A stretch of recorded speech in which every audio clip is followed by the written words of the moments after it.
And you're going to sit here so I'll get out of the way. 1, 2. 1, 2, 1, 2. No, is it working? 1, 2. I don't think it's working. Hold your hand. Did somebody check it? Morning. It's not going to be on? Okay. All right. Well, we certainly appreciate everybody being here in the cruise terminal this morning for some exciting news. Today I will sign an extension to the contract, which is another extension for 1 year to cruise through November of 2019. This is the second extension that Carnival has agreed to sign, which we're very excited about. It will be placed on the City Council agenda tomorrow for them to act on also tomorrow, as I hope that it will pass. Very important that it does. The excitement to me is this is evidence of them re-signing this contract, of a great relationship that has developed over the last couple of years with Carnival. Not only are we providing an amenity for our citizens in the Mobile area, but the state of Alabama and the surrounding states, this has made a huge financial swing or impact on the city of Mobile. 4 or 5 years ago, maintaining this terminal and paying debt service was costing us $2 million that just had to come out of our general fund to pay that, service the debt and pay those expenses. Today, we have $6.5 million of revenue being generated by the cruise terminal. That has nothing to do with the taxes going to the lodging and businesses. So $6.5 million of revenue, of which about $2 million of that is profit. That $2 million of profit is going back into the maintenance of the terminal. So we're very excited that no longer is the terminal a burden on the city, but it's actually become a revenue generator and providing another things for tourists to do as they come to Mobile. Over the last couple of years, we have ranked very high in customer satisfaction. All the metrics that Carnival uses having to do with customer satisfaction, Mobile is right at the top. And that just doesn't happen. I mean, there's a great team of people that work together to make it happen. So think about this. Every time a ship comes in, between disembarking and embarking, there'll be 5,400 people. There's 540 cars to be parked.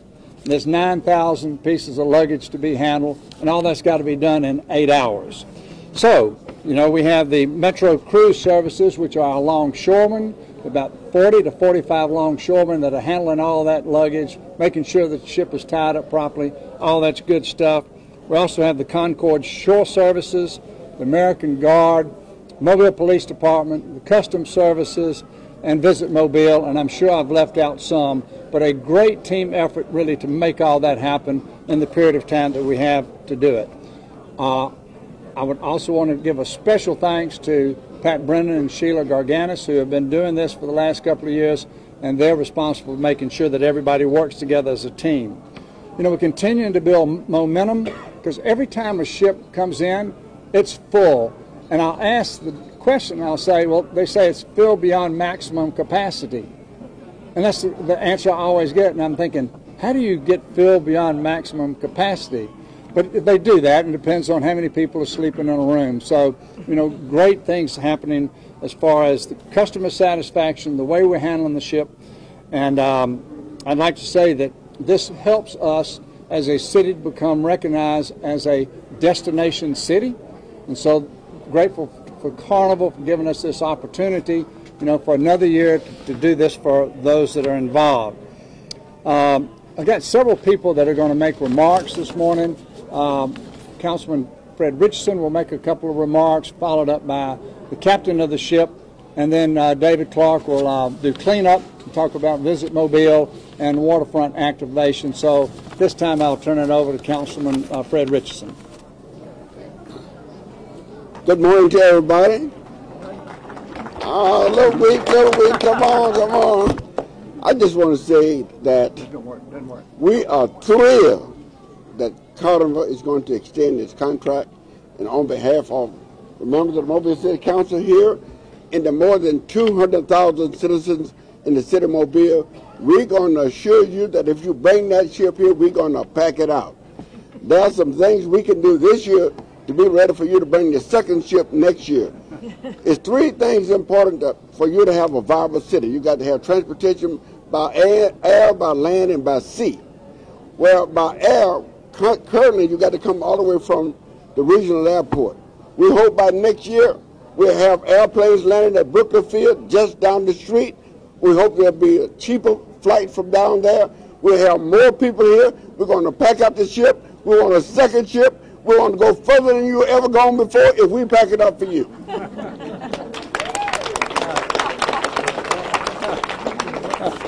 So at this time, Captain Eric Mazzi will speak. And I probably murdered that Italian name. No, he was right. Eric Mazzi, yes, correct. And it's a real honor to be here with you today.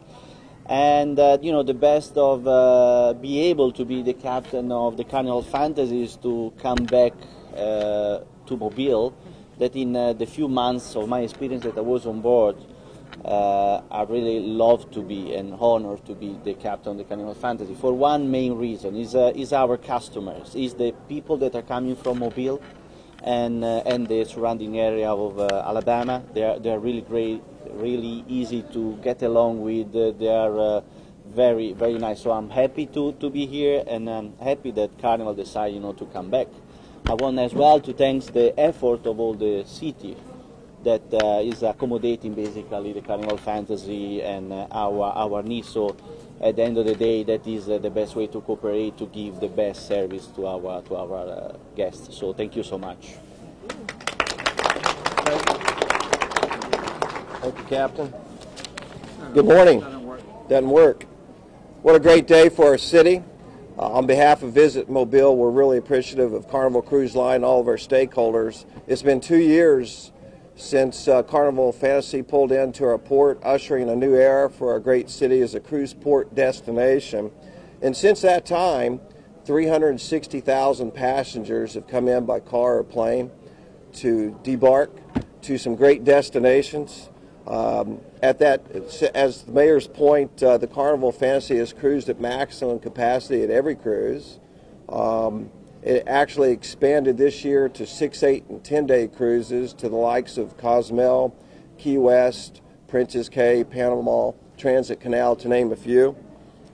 Mobile's economic impact for that it's a very big number, no fancy multipliers. We figure about 55,000 hotel rooms have been bought, about $5 million of lodging there. Sales tax, the retail associated with that, it's a big number.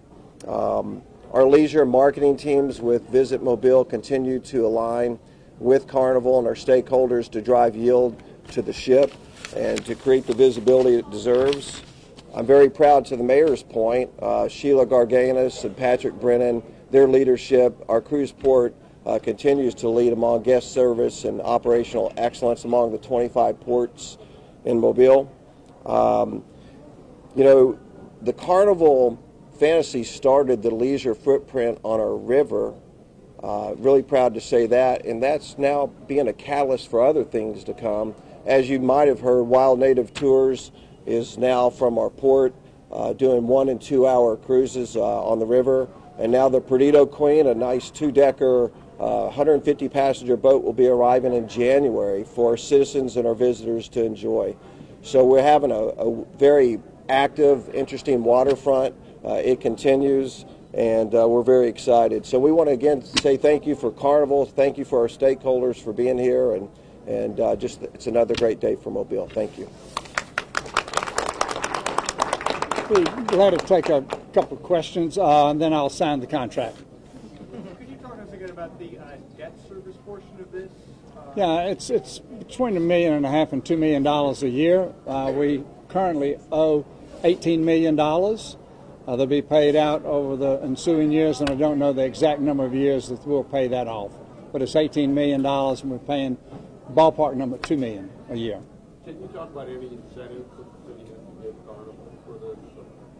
You know, I probably should be able to answer that, Steve, but right now I can't, I just can't recall what they are, but I know that that it's just whatever's in the contract is what we're doing, and I don't think there are any real incentives that we have. As you're posing the question, I don't think there are any. Why does Carnival only do this on a year-to-year basis? Why don't they do it for 2 or 3 or even more than that? The great question. You know, I will be glad to sign a 2 or 3 year contract, you know, at the point in time. But they have just chosen to do it, you know, on a year-to-year basis. We encourage them to do more, but this is what they're comfortable doing. Mr. Richards has mentioned a possible second shift. Are you in talks to get a second shift? You know, I think that that's a hope for. You know, we always want to hope for those kind of things, but right now we just have the fantasy and hoping that they'll do something differently. And the fantasy will dry dock soon. In January, I believe. It'll be out of commission for 14 days, if I understand it. Yeah.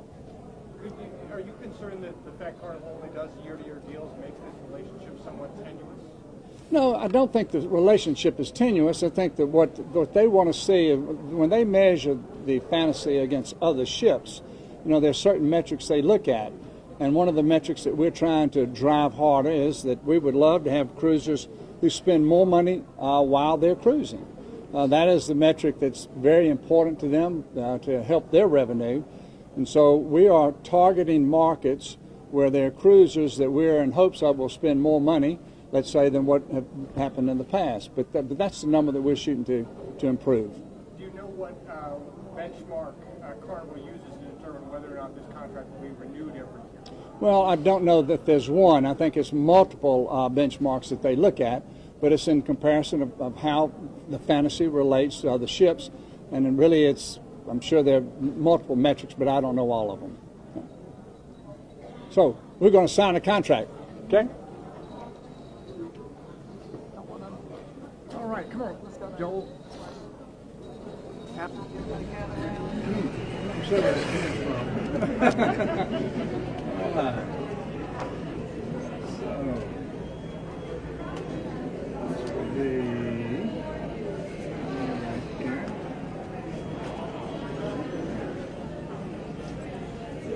What is the time frame on this contract again?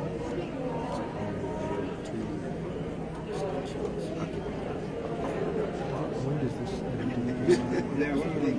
December 1st through 29th? All right. Thank y'all very much.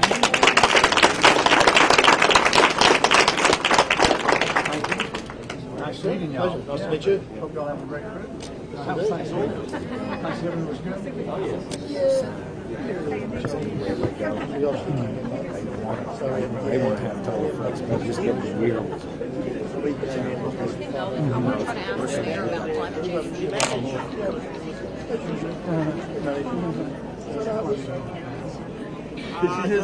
See you on that. Yeah.